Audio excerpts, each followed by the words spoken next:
Assalamualaikum warahmatullahi wabarakatuh.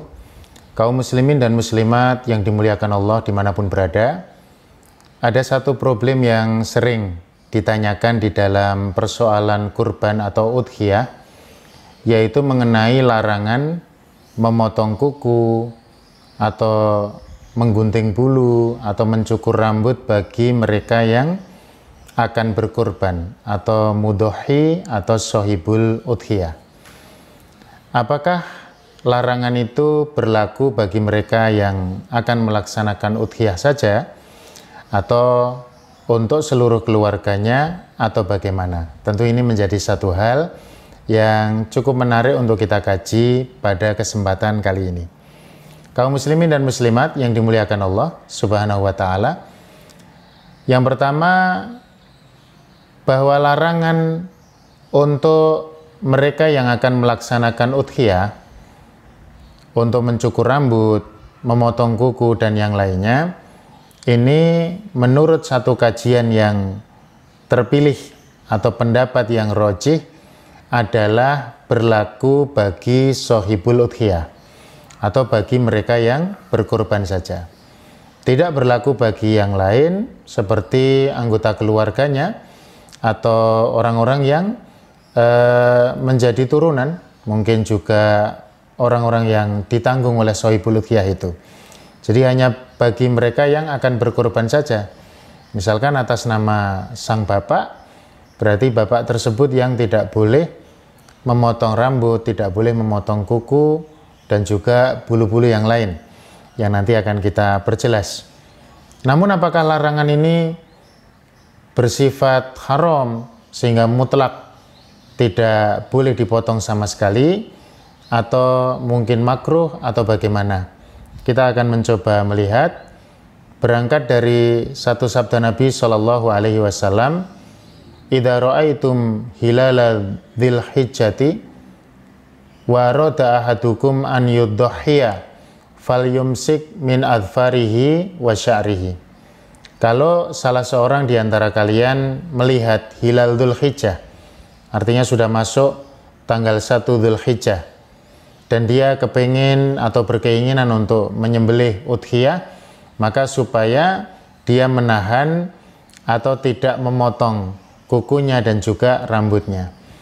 Nah, ternyata memang para ulama madzhab yang 4 dalam hal ini berbeda pendapat mengenai hukumnya. Imam Abu Hanifah atau para alim ulama di kalangan Hanafiyah berpendapat bahwa tidak terlarang sama sekali. Tentu dengan aspek pendalilan yang mereka fahami atau beliau-beliau fahami di dalam konsepsi pendalilan yang ada. Sementara kalau kita membaca di dalam fatwa Lajnah Daimah li Buhuthil Ilmiyah wal Ifta atau lembaga riset dan fatwa Saudi Arabia yang berorientasi kepada mazhab Hambali, berpendapat bahwa larangan ini sifatnya mutlak haram, sehingga tidak boleh sama sekali kita untuk memotong baik itu kuku maupun bulu-bulu yang ada, termasuk mencukur rambut. Namun ada yang menarik disebutkan oleh al-Imam Syafi'i atau mohon maaf para alim ulama Syafi'iyah seperti Imam Nawawi di dalam Al-Majmu' Syarhul Muhadzab, bahwa larangan ini tidaklah bersifat haram tetapi makruh tanzih.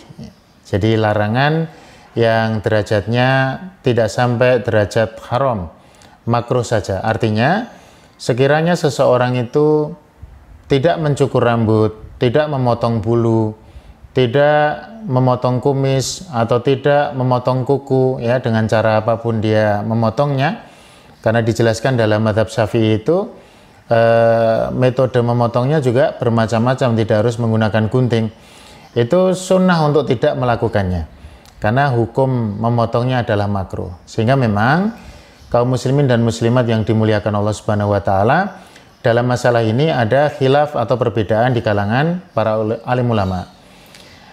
Nah, kami menghimbau dalam masalah ini karena memang di sini adalah tempat adanya khilaf, tempat adanya perbedaan, maka yang paling penting bagi kita dalam hal ini adalah tasamuh atau bersikap toleransi terhadap pendapat-pendapat yang ada. Wallahu a'lam bishawab. Kalau kita merujuk kepada pendapat Syafi'iyah tadi, seperti yang disampaikan oleh Al-Imam Nawawi di dalam Al-Majmu' Syarhul Muhadzab, satu kitab yang menjadi representasi bagi mazhab Syafi'i, yang mengatakan bahwa itu sunnah atau makruh memotongnya, maka ini pendapat yang berhati-hati.